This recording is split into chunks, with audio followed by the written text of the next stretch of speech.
കല്യാണം കഴിഞ്ഞ എന്തായാലും 2 ദിവസത്തിനുള്ളിൽ വീഡിയോ ഇടുന്ന ഉറപ്പായിരുന്നു. ഞാൻ ഇനി വിചാരിച്ച അവരെ ഫസ്റ്റ് ആനിവേഴ്സറിക്ക് ആയിരിക്കും എന്റെ വീഡിയോ ഇറങ്ങാത്. കാരണം എന്റെ വ്ളോഗ് ആയതുകൊണ്ട് എനിക്ക് നന്നായിട്ട് അറിയാം. അപ്പൊ ഞങ്ങളുടെ സുവിൻ ചേട്ടന്റെ കല്യാണമാണ്. അപ്പൊ ഞങ്ങൾ കല്യാണത്തിന് പള്ളിയിൽ എത്തിയായിരുന്നു. ലേറ്റ് ഒന്നും ആയിട്ടില്ല, കൃത്യസമയത്ത് തന്നെ എത്തി. താലികെട്ട് നല്ല അടിപൊളിയായിട്ട് തന്നെ ഞങ്ങൾക്ക് കാണാനും പറ്റി. അമ്മയും മോളും മാച്ചിങ്ങിലാണ് വന്നിരിക്കുന്നത്. അങ്ങനെ അതിഗംഭീരമായി തന്നെ അവരുടെ താലികെട്ട് പരിപാടിയൊക്കെ കഴിഞ്ഞായിരുന്നു. പിന്നെ നമ്മൾ ഡയറക്റ്റ് ഓഡിറ്റോറിയത്തിൽ എത്തി. നമുക്ക് കുറച്ച് ദാഹം ഉണ്ടായിരുന്നു, ഭയങ്കര ചൂടുണ്ടായിരുന്നു. അപ്പൊ 2 ജ്യൂസും കുടിച്ച് ഞങ്ങൾ 2 പേരുടെ വൈബ് അടിച്ചോണ്ടിരിക്കുകയായിരുന്നു. നോക്കുമ്പോൾ സ്റ്റാർട്ടേഴ്സും ഉണ്ടായിരുന്നു. ഞങ്ങൾക്കാണെങ്കിൽ എൻട്രിയിൽ ഒരു ഡാൻസും ഉണ്ട്. അപ്പൊ ഞങ്ങൾ എല്ലാവരും വെയിറ്റ് ചെയ്തോണ്ടിരിക്കുന്നു. അങ്ങനെ ചേട്ടനും ചേച്ചിയും വന്നു. നമുക്ക് നമ്മുടെ എൻട്രി ഡാൻസ് കണ്ടാലോ?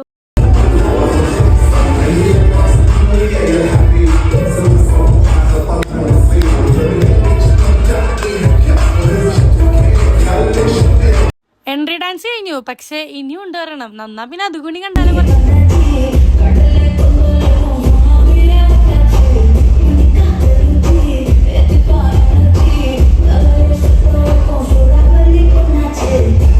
ഫുൾ ഡാൻസ് ഒന്നും കിട്ടിയില്ല കേട്ടോ വീഡിയോന്റെ. പിന്നെ നമ്മൾ അടുത്ത പരിപാടിയിലേക്ക് കടന്നു. ഫുഡ് കഴിക്കലൊക്കെ കഴിഞ്ഞപ്പോൾ പിന്നെ ഐസ്ക്രീം ഈസ് ഇമ്പോർട്ടന്റ്. ഇതൊക്കെ എന്റെ യൂട്യൂബ് ഫാൻസ് ആട്ടോ. കാരണം ഇവർ എപ്പോൾ കണ്ടാലും എൻ്റെ അടുത്ത് എത്ര സബ്സ്ക്രൈബേഴ്സ് ആയി ചോദിക്കാൻ മാത്രമേ അവർക്കറിയുള്ളൂ.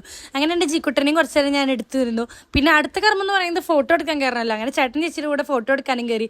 നോക്കുമ്പോൾ ഇവിടെ ക്യൂട്ടായിട്ടുള്ള ഒരു കാര്യം, സ്വന്തം അനിയനെ ഞാൻ പോലും ഷൂവിൻ്റെ ലേസ് കെട്ടിക്കൊടുത്തിട്ടില്ല.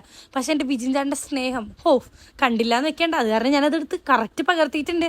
പിന്നെ ജിക്കുട്ടൻ്റെ അടുത്തൊരു ബായും പറഞ്ഞിട്ടാണ് നമ്മളവിടെ ഇറങ്ങിയത്. അപ്പൊ എടുത്ത് പറയേണ്ട ഒരു കാര്യം എന്ന് പറയുന്നത് അവിടുത്തെ ഡെക്കറേഷൻസും അവിടുത്തെ ഫുഡും എല്ലാം അടിപൊളി. എന്തായാലും ഞങ്ങളെല്ലാവരും ഒരുമിച്ച് കാണണമെങ്കിൽ വേറെ ആരുടെയെങ്കിലും ഒരു കല്യാണം വരണം. കല്യാണം അടുത്തത് വരാനുണ്ടല്ലോ. അപ്പൊ ഇനി കാണാം. Okay, by.